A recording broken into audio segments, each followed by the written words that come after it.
welcome to The Olive Tree and the continuing story of Shirya Yahav. I'm Julia Fisher. Shirya's grandparents came to Israel from Finland and settled in Tiberias in northern Israel. Without knowing any other believers in the land, her grandfather dedicated his life to giving away Bibles in Hebrew to the local population, often being met with hostility. Shirya grew up in a very protective and close family, so when the time came to leave school, I asked her what her plans were. Well, I was married.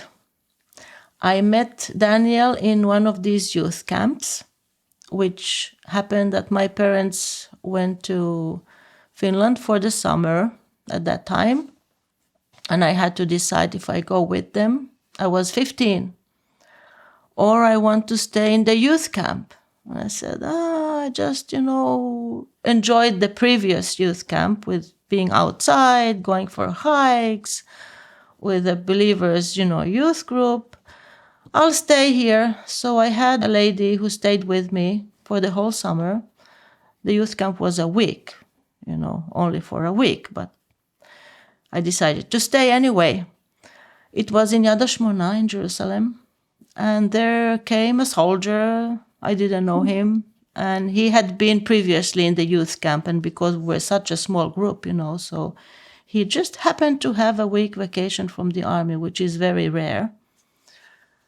And there he came to visit all his friends because, he had left the youth camp a year ago or so,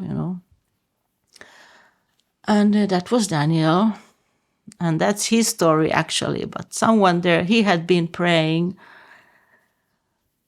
that he doesn't want a girlfriend since he decided to follow Yeshua at the age of 15. And just pray to God, give me a believing wife, a Proverbs 31 wife. That's what he prayed at the age of 15. And because it was very common in our society to have girlfriends, boyfriends, also in my school. I was in a kibbutz school and they lived together at the age of 14. I knew that. I never went to their homes actually to visit because I really didn't like that, didn't feel comfortable with that style, boys, girls, everything, with no borders. I was very strange for them. This girl, she doesn't go with boys, she doesn't come to her parties, And then at the age of 15, I met Daniel in the youth camp. And he heard about me. I don't want to go into these things, I don't. How old was he then by this time, Shirya? 19. Anyway, he asked for my address. I said, okay. For me, he was far older than me. I felt like a kid. And he was a soldier in the army, all of that. So I actually didn't quite realize why he needs my address. But we were such a small friends group, okay, fine. 2 days later, which was Sunday, I stayed in the area of Tel Aviv. And he lives there. We met in their fellowship in Ramat Gan, which I was in the area. I went to that fellowship. With a girlfriend, I stayed at her home. And we met there, just hello, that's it. And the next day on Sunday, they had a get-together, all those youth that were in the area, after the youth camp. I went there, and he was there. So he called me aside, and he said, since I became a believer, I promised God that I don't mess around with girls, and I don't have just a girlfriend, only for marriage. And I want to start a relationship with you, and I took your address, and so you should know, I'm serious. I said, okay, that's my approach too, For me, dating was only for marriage. That's why I didn't have any boyfriends. But I wasn't thinking at that time about marriage, So anyway, I said, okay, fine, we'll see what happens in 5 years, I don't know now. So we started a relationship. We wrote letters. And pretty soon, I think we both kind of just felt this is it, And we got engaged when I was 16 and a half. My parents agreed. They were happy, because there wasn't many people around altogether to find a partner, The community was so small.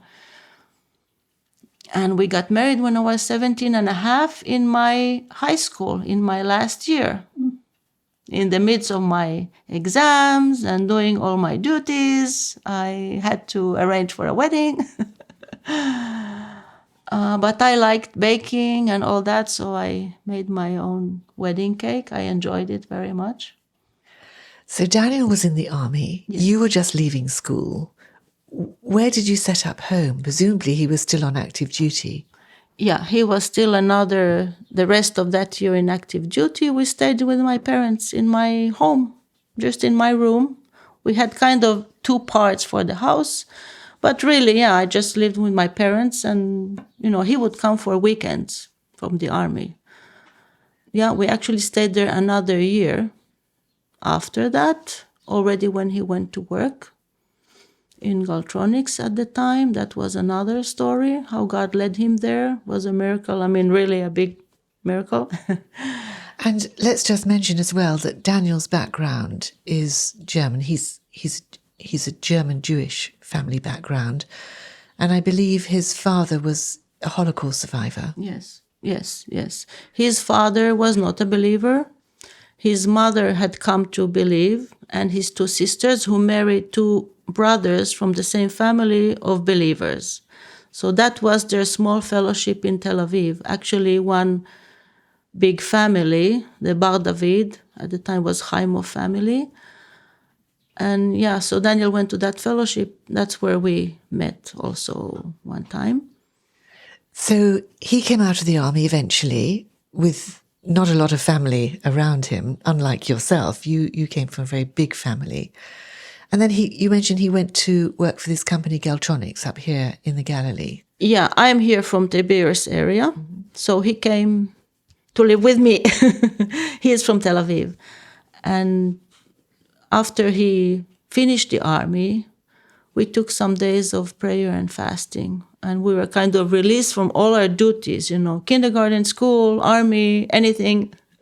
And we prayed, God, where do you want us? His family were in Tel Aviv, and his sisters had already moved to Yad HaShmona, to Jerusalem. So you were clearly a very deeply spiritual couple right from the start. There was no messing about. You wanted to know what God wanted you to do in Israel all those years ago. Yeah, well, it was kind of just normal, usual, obvious for me, for us, as I said, I would just pray even as a teenager, God, what do you want me to do? I mean, if I believe in him, then of course I ask him, I don't do anything without asking him what he wants for me to do, I mean, till today, I get up in the morning and before I get out of bed, I just pray, God, show me what to do today first and what's more important and should I go downtown or not? Yeah, because I have experience, you can go make your arrangements and not to get done anything because didn't work out and this wasn't there and that come tomorrow, all kinds of stuff. And so I pray, should I go today? No, another day. I don't go today. And how old were you when you had your first child? I was 20. She was born exactly 3 years after we got married. And by the way, when I got married, my friends in school, they were just in shock. This girl that has no boyfriends and doesn't go with boys. And then suddenly she had a boyfriend who once came to look for me there with his army uniform. And they were all in shock because I didn't tell them about that. And then they just heard that I'm getting married. And they were like, what? Because they mess around, but they don't get married until 30 or so, So I was very different from them. Shirya, you've had an extraordinary life, but I want to talk now about how things develop, because today Daniel's a pastor, you're a pastor's wife, you have been for many years. So he worked in industry with the company Galtronics for some years. But then there was another change. You knew that things were changing, that time was coming to an end. And the congregation here was calling you for leadership. How did you feel about that? Yeah, well, it was a development. He started working in Galtronics, which we didn't know there was a believing company being formed just 10 minutes from our house, from our home where we lived. That was, for us, it was a miracle, because after 3 days of prayer and fasting, after getting released from the army, he had in his heart to work with a place where they would start the morning with prayer. And I said, where in Israel is a place like that? You know, there is nothing. I mean, there was hardly believers. There were hardly congregations. There was a small congregation at that time, a group, I would say, a small home group that started forming in Tiberias, which we would occasionally attend. Very mixed group. I mean, people from all backgrounds. You could hear anything there, any kind of ideas there. A big balagan, a mess. But there we met Ken and Margie, and he saw Daniel one time, a young Israeli believer, and he asked him to come for interview. So we went for interview, and we were amazed, to find that there was a believing company being formed in Upper Tiberias. And so then he said, okay, I'm coming to work here. Never mind what I do, what's my salary, nothing. This is the answer to my prayer, whatever God put on his heart during our prayer time. So he started working there just as a production worker, and very quickly he was promoted until he became a general manager of that company. You've been listening to Shirya Yahav, and we'll hear the final part of her story and how she and Daniel came to pastor a congregation next week.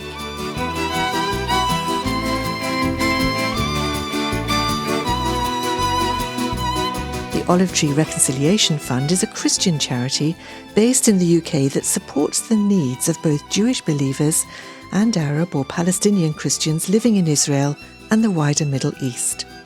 If you'd like to know more about our work and receive our free bi-monthly newsletter, please visit our website, olivetreefund.org. Meanwhile, join me at the same time next week for another story from the Olive Tree. Until then, goodbye.